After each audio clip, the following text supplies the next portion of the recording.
আন্তর্জাতিক অপরাধ ট্রাইব্যুনাল গুম, খুন ও জুলাই আগস্টে সংঘটিত মানবতা বিরোধী অপরাধের ৩টি পৃথক মামলায় সাবেক প্রধানমন্ত্রী শেখ হাসিনা সহ পলাতক আসামিদের হাজিরের জন্য জাতীয় পত্রিকায় বিজ্ঞপ্তি প্রকাশের নির্দেশ দিয়েছে। বিস্তারিত ডেস্ক রিপোর্টে।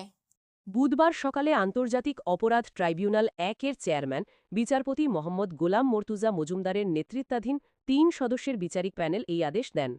ট্রাইব্যুনালের অন্য ২ সদস্য হলেন বিচারপতি মোহাম্মদ শফিউল আলম মাহমুদ ও অবসরপ্রাপ্ত জেলা ও দায়রা জজ মোহাম্মদ মহিতুল হক এনাম চৌধুরী। আদালতের আদেশ অনুযায়ী ২টি জাতীয় পত্রিকায়, একটি বাংলা ও একটি ইংরেজি দৈনিকে পলাতকদের হাজিরের বিজ্ঞপ্তি প্রকাশ করতে হবে।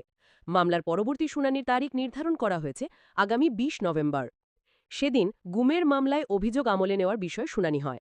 রাষ্ট্রপক্ষে শুনানি করেন চিফ প্রসিকিউটর মোহাম্মদ তাজুল ইসলাম।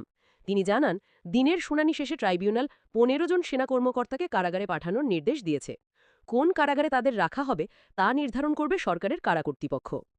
মোট ৩টি মামলার অগ্রগতি পর্যালোচনা করা হয় ট্রাইব্যুনালে। এসব মামলায় অভিযুক্ত রয়েছেন ২৫ বর্তমান ও সাবেক সেনা কর্মকর্তা সহ মোট ৩২ জন আসামি।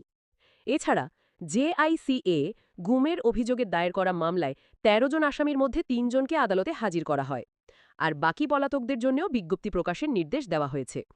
অন্যদিকে জুলাই আগস্ট আন্দোলনের সময় রাজধানীর রামপুরায় ২৮ জনকে হত্যার অভিযোগে দায়ের করা মানবতা বিরোধী অপরাধের মামলায় হাজির হওয়া ২ আসামিকে কারাগারে পাঠানো হয়েছে।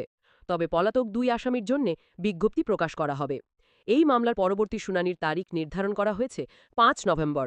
গত ১৫ বছরের যে গুমের অভিযোগগুলো ছিল, এনফোর্স ডিসঅ্যাপিয়ারেন্স, সেটার অভিযোগে ২টো মামলা।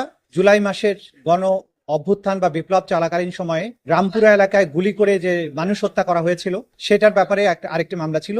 এই ৩টি মামলায় ৮ই অক্টোবর ফরমাল চার্জ দাখিল হয়ে আসামিদের বিরুদ্ধে গ্রেপ্তারি পরোয়ানা জারি হয়েছিল এবং তার প্রেক্ষিতে আজকে এই ৩টি মামলার মোট ১৫ জন আসামিকে আইন শৃঙ্খলা রক্ষাকারী বাহিনীর গ্রেপ্তার করে আদালতে উপস্থাপন করেছিলেন। গুমের ২টো মামলার মধ্যে একটি মামলা ছিল র্যাপিড অ্যাকশন ব্যাটালিয়নের পরিচালিত যে বন্দিশালা ছিল টিএফআই সেল, সেইখানে কিছু বন্দীকে আটক করে রাখা ২০১৬ সাল থেকে ২০২৪ সাল পর্যন্ত ১৪ জন বন্দীকে সেখানে গুম করে রাখার অভিযোগে যে মামলাটি ছিল, সেখানে ১০ জন আসামিকে হাজির করা হয়েছিল।